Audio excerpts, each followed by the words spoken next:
एक प्रश्न संगीत जी बहुत छोटा सा हम पूछ रहे हैं आपसे। दो प्रश्न ऐसे हैं जिनका इंतज़ार यहाँ सब कर रहे हैं। पहला तो ये कि सबके मन में ये आता है कि बीजेपी को कांग्रेस से चिढ़ क्यों? मुझे लगता है कि बीजेपी एक ऐसी पार्टी है जो सांस्कृतिक राष्ट्रवाद में विश्वास करती है और जो कांग्रेस है, कांग्रेस भारत के सनातन मूल्य सांस्कृतिक धारा से कटी हुई पार्टी।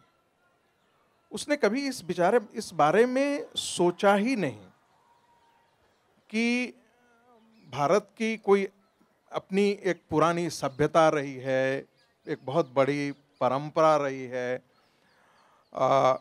उसका एक समृद्ध इतिहास रहा है। ये डेमोक्रेसी कोई हमारी आज नहीं है।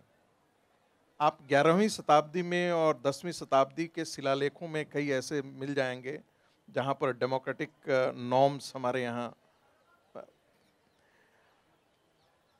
हमको अपने अपने अपने होने का, स्वत्व का बोध और उस पर गौरव होना, ये कांग्रेस ने कभी किया ही नहीं। आप हिंदी को देख लें, कांग्रेस ने तिरस्कृत ही किया। संस्कृत के बारे में बात करना प्रतिगामी लगा उससे। तो ये कुछ ऐसी सोच थी। भारत के जो प्रतीक बोध थे, महाराणा प्रताप हों, शिवाजी हों, इनके बारे में जिक्र करना कांग्रेस को बड़ा अपमानजनक लगता था। उनके नायक, और कई बार तो ये लगता है, प्रश्न लगता है कि आखिर 1947 में हम आजाद हुए। आजाद होने के पश्चात हम भारत ढूंढे तो कैसे ढूंढे? क्या हुआ? क्या अंतर आया? क्या हमारी सोचने की दृष्टि में अंतर आया? क्या हम कौन हैं?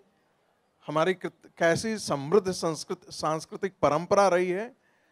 कभी हमने इसे पढ़ाने की भी जो जरूरत नहीं ऐसा किया।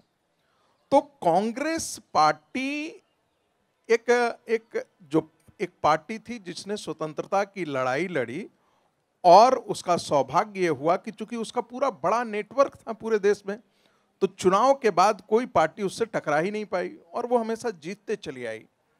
लेकिन दुर्भाग्य से, चाहे वो काउ स्लॉटर का मामला हो, ये मैंने भी एक पुस्तक ये लिखी, Gandhi and RSS, the idea of India. Gandhi के सपनों का भारत क्या था?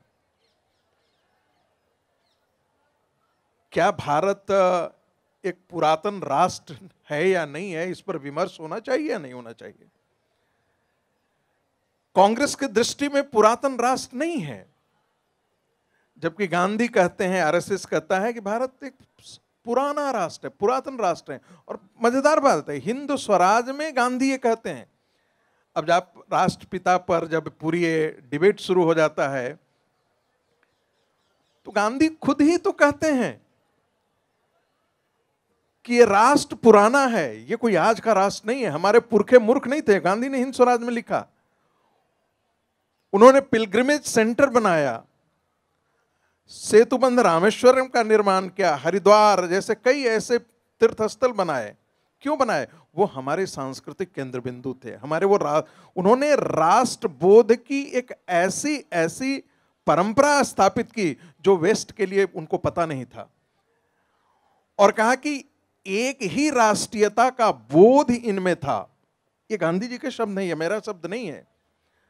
राष्ट्रीय स्वयंसेवक संघ भी तो यही कहता है कि भारत एक पुराना राष्ट्र है। अब जरा देखिए, रिलीजियस कन्वर्जन को लेकर के कांग्रेस शुरू से ही इसके बारे में कठोर रवैया अपनाने से हमेशा डरती रही। गांधी जी की क्या राय थी? वो मानते थे कि ये जो रिलीजियस कन्वर्जन है वह एक प्रकार का व्यवसाय है, धर्म के नाम पर व्यवसाय है, चाहे वो क्रिश्चियन मिशनरीज कर रहे हो या। और रिलीजियस कन्वर्जन जो है वो डीनेशनलाइजेशन की तरफ जाता है। महर्षि अरविंद ने क्या कहा, विवेकानंद ने क्या कहा? कहा एक भी व्यक्ति यदि हिंदू समाज से बाहर जाता है तो हिंदू समाज की एक संख्या सिर्फ कम नहीं होती है, हिंदू समाज का एक दुश्मन पैदा हो जाता है। ये बात सावरकर भी तो यही बात कह रहे थे। गांधी जी से किसी ने पूछा कि भाई आप बार बार ये प्रश्न उठाते हैं रिलीजियस कन्वर्जन का लेकर के, और जब भी आप कहते हैं इसका आप हमेशा एथिकल रिस्पॉन्स करते हैं, यानी कहते हैं कि अधार्मिक है, नैतिक नहीं है, ऐसा होना नहीं चाहिए, ये व्यवसाय है, इसका कोई राजनीतिक मायने भी है क्या? तो गांधी जी ने कहा है ये सवाल का उत्तर आप बीएस मुंजे से पूछिए। बीएस मुंजे उस समय हिंदू महासभा के अध्यक्ष थे। तो ऐसी बात नहीं है, गांधी जी भी ये सब चीजें जानते थे। मेरा कहने का निचोड़ ये है कि बीजेपी को चिढ़ने की आवश्यकता नहीं है। जिस भारत का निर्माण आजादी के पश्चात होना चाहिए था, कांग्रेस उस दिशा में नहीं बढ़ी।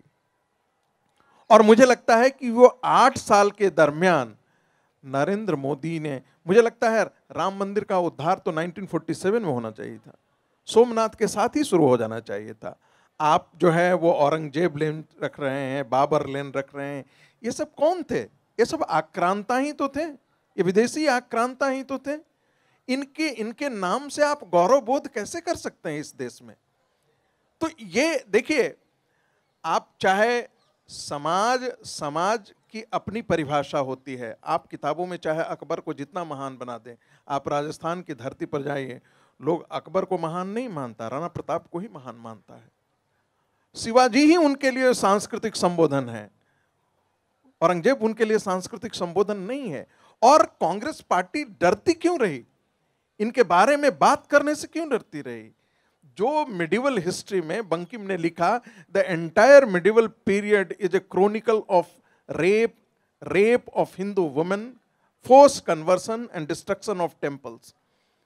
इस इतिहास को आपको बताने में गुरेज क्यों होता है? आप बताइए ना, आप सत्य ही बताना चाहते हैं ना। आपको लगता है कि नहीं इससे ज्यादा सांप्रदायिक तनाव होता? नहीं, ये सब तो अपने ही तो है। मुस्लिम लोग कोई बाहर के थोड़े हैं, ये तो हमारे अपने ही भाई बंधु हैं जो समाज के एक हिस्से थे, जो कभी उनके पुरखे कन्वर्ट कर गए, वो कोई बाहर से तो आए नहीं थे। ये सब चीजें, इतिहास की सही जानकारी होगी तो मुझे लगता है कि आपस में जो संबंध होंगे वो बेहतर होंगे। तो कांग्रेस से चिढ़ने की आवश्यकता नहीं है। कांग्रेस एक ऐसी पार्टी है जिसके विचारधारा से आप तरस खा सकते हैं, उसे चिढ़ने की आवश्यकता नहीं है।